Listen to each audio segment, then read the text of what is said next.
reaction mo lang, may tatakbo daw si Sen. Robin Padilla if sasabihan ni Duterte for Vice President. Your thoughts lang as the daughter. Aalis na ako ng Pilipinas. Why naman?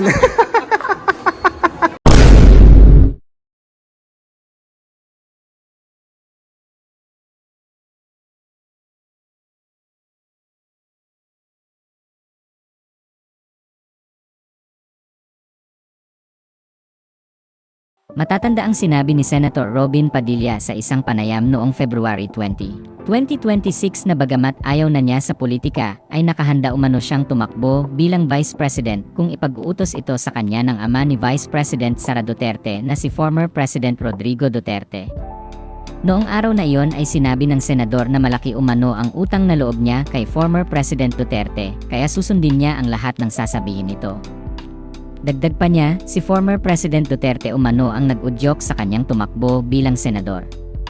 Nakapanayam ng News 5 ang aktres na si Kylie Padilla noong February 24, 2026 at doon ay nahingan siya ng reaksyon sa naging pahayag ng ama niya. Tinanong din ng aktres kung sinusuportahan ba niya ang political career ng ama niya. Since this is a father-daughter story, Yes. reaction mo lang, may tatakbo daw si Sen. Robin Padilla if sasabihan ni Duterte for Vice President. Your thoughts lang as the daughter. Aalis na ako ng Pilipinas. Why naman? I have no reaction, but aalis na ako ng Pilipinas. Grabe naman. Are you supporting his political Aalis na career? po ako ng Pilipinas. Yun lang po ang comment. Hindi, wala lang. Ano lang naman. I trust in my father's judgment. Yun na lang. Agad na nag-viral online ang video ng interview ng News 5 kay Kylie. Kaya naman ipinost ng aktres sa social media ang kanyang pahayag upang bigyang linaw ang naging sagot niya. Sinabi niya sa kanyang post sa Instagram stories na gusto raw niya ng tahimik na buhay kaya niya nasabing aalis siya ng bansa. Anya, I only meant that aalis po ako ng Pilipinas kasi gusto ko ng tahimik na buhay.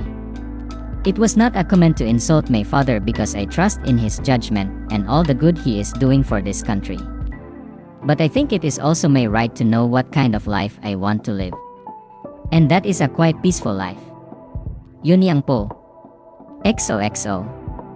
Sa kanyang Facebook post naman ay sinabi ni Kylie na wala raw siyang layuning punahin ang kanyang ama nang sabihin niyang aalis na siya sa Pilipinas kung tumakbo ito sa mas mataas na posisyon sa gobyerno. Anya, please do not take my statement and use it against my father. I admire all the good he is doing for our country. I only made the comment out of my desire to live a calm, peaceful and quiet life.